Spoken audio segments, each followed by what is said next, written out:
తో కూడుకున్నట్టు వ్యవహారం నడిపిస్తా ఉన్నారు అక్కడ. ఇంకా మనం అందరం గూడా దీన్ని ఖండించాల్సిన విషయం ఏందంటే, ఒక ఎమ్మెల్యే గారు మాట్లాడుతూ, మా స్పీకర్ దళితుడు గాబట్టి, మీరు కించపరిచే విధంగా మాట్లాడుతున్నారు జగదీష్ రెడ్డి గారు. వారు ఎమ్మెల్యే శాసనసభ్యులు కామెంట్ చేస్తా ఉన్నారు. ఇక్కడ విచిత్రమైన పరిస్థితి ఏందంటే, స్పీకర్ గారిని కాంగ్రెస్ పార్టీ తమ పార్టీ సభ్యునిగా ఆపాదించుకొని, ఆయన కులం ఆపాదించి, ఆయన దళితుడు గాబట్టి మీరు అవమానిస్తున్న ఇటువంటి నీతిమాలిన చర్యలు మాట్లాడడం అనేది చాలా సిగ్గుచేటు శాసనసభలో. మరి దాని పక్కన నుంచి వీళ్ళు మిగతా శాసనసభ్యులొచ్చి వారికి ఏదో విషయం చెవులో చెప్పడం, ఆయన మైక్‌లో మాట్లాడడం. ఇది కేవలం కులపరమైన రాజకీయాలు చేసి ఏదో విధంగా గట్టెక్కాలి సమావేశాలను చర్చలు జరగకుండా గట్టెక్కాలని ప్రయత్నిస్తున్నారు తప్పితే, దానికి ప ప్రణాళికాబద్ధంగా ఒక చర్చలు జరగాలి. రాష్ట్రానికి లాభం జరగాలి చర్చల నుంచి. రాష్ట్రమంతా మన చర్చలు చూస్తా ఉన్నారు. బహిరంగంగా అందరూ కూడా టెలివిజన్‌లలో చూస్తా ఉన్నారు. ఈ యొక్క సమావేశాలు మొత్తం అందరూ గూడా వీక్షిస్తా ఉన్నారు. అనే ఆలోచన ఏమాత్రం లేకుండా కాంగ్రెస్ ప్రభుత్వం ఆహ్, గడిచిన పాత విషయాలు చెప్పుకుంటూ ఇంకా విచిత్రమైన పరిస్థితి ఏందంటే, ఈ పార్టీ ముఖ్యమంత్రి రేవంత్ రెడ్డి గారు రాష్ట్రం నడుస్తలేదు. రాష్ట్రం దివాలా తీసిన విధంగా మాట్లాడుతా ఉన్నారు. మరి ఈ పరిస్థితి రైట్. ఎంతవరకు రైట్. ఒకటంటే దారితీస్తది? మరి రాష్ట్రం మీ ఏమైపోతది? పార్టీయే క్యాన్సర్ లాంటి ఒక వ్యాధిని తీసుకొచ్చింది ఆర్థికంగా. దాన్ని ఇప్పుడు పూడ్చే ప్రయత్నం చేస్తున్నారు. దానికి ఆపాల్సిన అవసరము లేకపోతే బయటికి చెప్పకుండా ఉండాల్సిన అవసరం లేదు. ఖచ్చితంగా నిజంగా బయటికి చెప్పాలని రేవంత్ రెడ్డి గారు పదే పదే అంటున్నారు. ఇందాక మీరు మాట్లాడుతూ సజావుగా సాగించాలి, లేకపోతే ప్రజల యొక్క ఉపయోగపరంగా వారి అంశాలు మాట్లాడాల్సిన అవసరం ఉంది. కానీ బయటికి వెళ్ళిపోయారు కదా! సో ఇది కూడా ప్రశ్నలు లేవనెత్తున్నారు బీఆర్ఎస్ పార్టీకి సంబంధించి. ఒక విషయం గమనించండి మీరు. ఎప్పుడైతే ప్రతిపక్ష సభ్యులు మాట్లాడేటప్పుడు పాలకపక్షం వినాల్సిన అవసరం ఉంటది. ఒకటే గందరగోళం అరవడం, కేకలు పెట్టడం.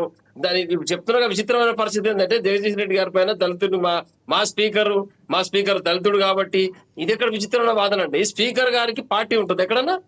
స్పీకర్ అనేది స్వతంత్ర ప్రతిపత్తి గల ఒక సీటు. ఆ చైర్‌ను సజావుగా మనం మర్యాద ఇయ్యాల్సిన అవసరం ఉంది.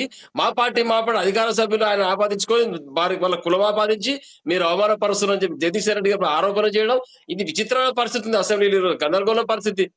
దాంట్లో నడిపే పొజిషన్‌లో పార్టీ రేవంత్ రెడ్డి గారు ప్రభుత్వాన్ని నడిపే పరిస్థితి లేదు. శాసనసభలో సమావేశం నడిపే పరిస్థితి కూడా లేదు. దీనిపైన ప్రతిపక్ష సభ్యులుగా జగదీష్ రెడ్డి గారు కావచ్చు, మా మిగతా సభ్యులందరూ మాట్లాడుతా ఉంటే వీరికి వినే ఓపిక లేదు. తలసాని శ్రీనివాస్ యాదవ్ గారు కూడా అదే విషయం చెప్తా ఉన్నారు. క్రమశిక్షణతో మాట్లాడండి. మేము మాట్లాడతారు మీరు మాట్లాడండి అని చెప్తే వినే పరిస్థితి లేనప్పుడు ప్రతిపక్షం ఏం చేస్తదండి? వాకౌట్ అని చేయాలి. వీళ్ళతో సస్పెండ్ చేసి బయటికన్నా పోవాలి. ఇంతకన్నా వేరే మార్గం ఉండదు కదా! దాన్ని ఆలోచన చేయాల్సింది ఎవరు? పాలక పక్షం ఏం చెప్పదలుచుకుంది ప్రజలకి? ఈ బడ్జెట్ ఎంత ఉంది? మరీ రేవంత్ రెడ్డి గారు చెప్తున్నారు నాకు 19,000 కోట్లు కావాల్సిన అవసరం ఉంది. 19,000 కోట్లు వస్తే నేను ఈ అత్యవసర వ్యవహారంతోటి నడిపే శక్తి ఉంటది నాకు. దీన్ని నడపలేకపోతున్నాను నేను అని క్లియర్ కట్‌గా చెప్తా ఉన్నాడు. మరి రైట్. రాష్ట్రం రైట్. ఆర్థిక రామ్మోహన్ రావు గారు సంక్షోభం మళ్ళీ మీ కూరుకుపోయిందని దగ్గరికి చెప్తే వస్తాను. రేపు రైట్. రైట్. జరగబోయే పరిస్థితులకు ఎవరు బాధ్యత వహించాలి? రైట్. రామ్మోహన్ దీనిపైన గారు కాంగ్రెస్ ప్రభుత్వం, ఒకసారి కాంగ్రెస్ బీజేపీ పెద్దలు పార్టీ వర్షన్ కూడా సమాధానం తెలుసుకుందాం. చెప్పాల్సిన అవసరం ఉంది. బీజేపీ పార్టీ వర్షన్ తెలుసుకుందాం. మళ్ళీ మీ దగ్గరికి వస్తాను. శ్రీనివాస్ రెడ్డి గారు నమస్తే అండి. నమస్తే అండి రామ్మోహన్ అన్న, అందరికీ నమస్తే. స్టూడియోలో ఉన్న అందరికి అందరికీ పెద్దవాళ్ళందరికీ నమస్తే అన్న. దయచేసి ఇప్పటికైనా మీరు ఒక ముఖ్యమైన విషయం గమనించాలన్న. జరిగిన అనార్థం తెలంగాణకి ఎట్లా కాంగ్రెస్ పార్టీ వల్ల జరిగింది. ప్రజలకు హామీలు ఇచ్చిండు కాంగ్రెస్ ప్రభుత్వం, రకరకాల హామీలు ఇచ్చి ఒక 6 గ్యారంటీలు ఇచ్చి ప్రభుత్వాన్ని చేజిక్కడం జరిగింది. ఇది చూస్తున్నాం మనం. ఒక దగ్గర సంవత్సరన్నర కాలం దగ్గరకు వస్తుంది. దయచేసి ఇలా బీఆర్ఎస్ పార్టీ ముఖ్యంగా ఉన్న ఈడ ప్రతిపక్షం కాబట్టి మీరేంది మేము గిల్లినట్టు చేస్తాం, మీరు ఏడ్చినట్టు చేయండి అని ఈ శాసనసభలో ఈ టైంపాస్ పక్కకు పెట్టండి అన్న. దయచేసి పక్కకు పెట్టేసి ఇలా ప్రభుత్వాన్ని నిలదీయండి. ఎందుకు గ్యారంటీలు అమలు చేస్తలేరు తెలంగాణకు, దీని మీద నిలదీయండి. కానీ ఈ వాల్యుబుల్ టైం, ఈ ముఖ్యమైన టైమును దయచేసి బీఆర్ఎస్ పార్టీ వాళ్ళు దాన్ని ఉపయోగించుకోవాలి. ప్రజల కోసం, తెలంగాణ ప్రజల కోసం ఉపయోగించుకోవాలి. ఎందుకంటే మీరు ఒక్క నిమిషం వాస్తవానికి మీరు మాట్లాడాలంటే కొంచెం వాస్తవం ఉంది. కాకపోతే ఏంటంటే దాని మీద మీరు ఎన్ని రోజులు దీనివల్ల తెలంగాణ ప్రజలకైనా ఉపయోగం ఉందన్న. ఏమైనా ఉపయోగం ఉంటే మీకు ఉపయోగం ఉండొచ్చు, మీ ఎమ్మెల్యేలకు మీ పార్టీకి ఏమైనా మైలేజ్ రావచ్చు. కానీ ఇలా తెలంగాణ ప్రజలకు ఏం ఉపయోగం ఉందన్న? ఇలా ఎందుకు సభా టైం వృధా చేస్తున్నారు మీరు? ఇలా తెలంగాణలో కాంగ్రెస్ ప్రభుత్వం 6 గ్యారంటీలు చెప్పేసి 2 లక్షల రుణమాఫీల పేరు చెప్పి రకరకాల హామీల పేరు చెప్పుకొని తెలంగాణలో ఇలా రేవంత్ రెడ్డి ప్రభుత్వం తీసుకొని మీ చేతకి లాక్కోపోయిండు. ఇప్పుడు మీరు తెలంగాణ ప్రజల కోసం మీరు కొట్లాడాలి. కానీ మీరు అనవసరమైన గొడవలు పెట్టుకోవడం కరెక్ట్ కాదండి. ప్రధానంగా అంటే జగదీష్ రెడ్డి గారు మాట్లాడుతున్నటువంటి సందర్భంలో ఒకసారి ఏదైతే అంటే కాంగ్రెస్ పార్టీ నుంచి ఒక అంశం వచ్చింది. ఈరోజు కేసీఆర్ రాలేదా, ఎక్కడున్నారు, ఫామ్ హౌస్లో ఉన్నారంటే, సో మీ ఎమ్మెల్యే కంటే మా ఎమ్మెల్యే దగ్గరలోనే ఉన్నారంటే చాలా వ్యాఖ్యలు చేశారు. అన్న రామ్మోహన్, మీరు కూడా ఒకసారి ఈ విషయాన్ని గుర్తుపెట్టుకోండి. మీరు ప్రభుత్వం ఉన్నప్పుడు కూడా సేమ్ ఇదే, కాంగ్రెస్ ప్రభుత్వం కూడా ఇదే జరిగినాయి, ఇట్లానే జరిగినాయి. అప్పుడు గవర్నర్ గారు కూడా మీరు చెప్పిన స్పీచ్ ఏదైతే ఇచ్చిందో అదే స్పీచ్ ఇచ్చిండు. సేమ్ ఈరోజు మీరు వచ్చి వాళ్ళ రోజు బయట చెప్పిండ్రు.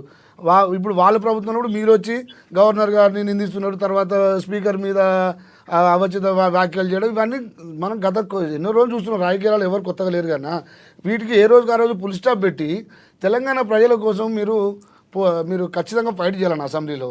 దయచేసి మేము ఉన్నాం, మా భారతీయ జనతా పార్టీ ఉన్న ఆ సభ్యులందరూ మేము అదే మొన్న డిసైడ్ చేసినాం. కిషన్ రెడ్డి గారి ముందర అదే డిసైడ్ చేసిండ్రు.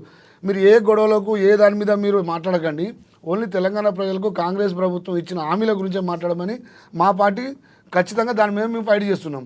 మీరు ఎందుకు దీని మీద డిస్కస్ టైం ఖరాబ్ చేస్తున్నారని మా ఉద్దేశం. ఎట్లా కాంగ్రెస్ ప్రభుత్వం తెలంగాణ ప్రజలను మోసం చేసిన తెలిసింది.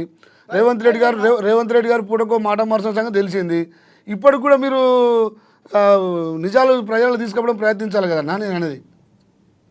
రైట్ ఎస్ రామ్మోహన్ చెప్పండి, మీరు క్వశ్చన్ రైజ్ చేస్తున్నారు, చెప్పండి. తప్పకుండా ఎక్కడ కూడా బీఆర్ఎస్ పార్టీ సభాసభ వృధా చేస్తలేదు. ఖచ్చితంగా రేవంత్ రెడ్డి గారి సర్కార్ ను బీఆర్ఎస్ పార్టీ తొలి రోజు నుంచి నిలదీస్తుంది.